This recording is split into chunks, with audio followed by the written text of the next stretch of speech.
This is Hannibal back here from the HannibalTV.com, and there's been a lot of talk in the UFO news lately about Pope Francis allegedly making a statement about aliens, but it was more statement related to supernatural stuff. But there was somewhat of a statement on aliens that I'll put up now.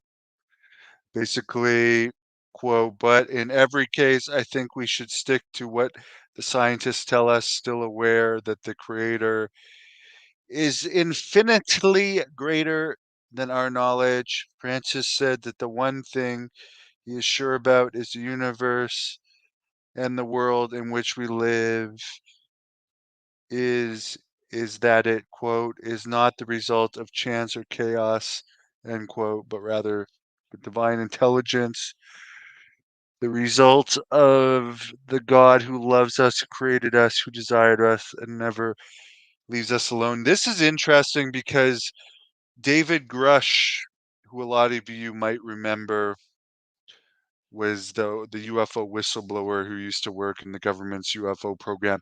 He said that the very first recovered UFO that was semi-intact in the history of the world, according to David Grush, the inside knowledge he allegedly had working at the Pentagon, was that the first UFO was found in Italy, got into the hands of Pope Pius the 12th and the Vatican at that time, and then through the Vatican, it somehow ended up in the U.S. according to David Grush. So there's some thought that the Vatican has had a lot of knowledge about alleged extraterrestrials for a long time now, and they try and stay. There's a lot of more believers now that there is something else out there, and of course the Vatican has a whole massive telescope system, from what I understand, that studies the universe, and they actually have science teams and supernatural research teams and so forth.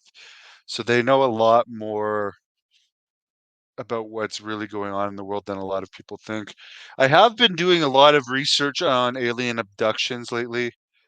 Ever since I had a very vivid dream about an alien abduction, I do think it was just a vivid dream. But I've been researching it, and the interesting thing is, in most of these UFO abduction cases, even in the famous Barney and Betty Hill one, like reproductive fluids are taken from the men. And oftentimes these people that are abducted are brought back numerous times. But it's interesting that they're always getting reproductive fluid, and there's a lot of talk. I'm no expert in it. I'm researching it still, but for whatever reason, there's also all these cattle mutilations where a lot of reproductive organs are taken too. I don't know what they're doing with that, but a lot of people believe, and some people say under hypnosis, they speak about these. There's some sort of hybrid program where, and this is out there. I will admit it, but there's a lot of people that have been abducted. There have been a lot of people abducted, and a lot of real cases of abductions. What could, if they are creating hybrids and populating the earth with hybrids, it could be a slow process, but could they be slowly populating the earth with hybrids through these abductions and collections of materials, both for men and for women, um, related to inseminating artificially other beings or whatever they are inseminating. I have heard that supposedly these hybrids would look very normal, very normal. They wouldn't look. They wouldn't apparently let hybrids.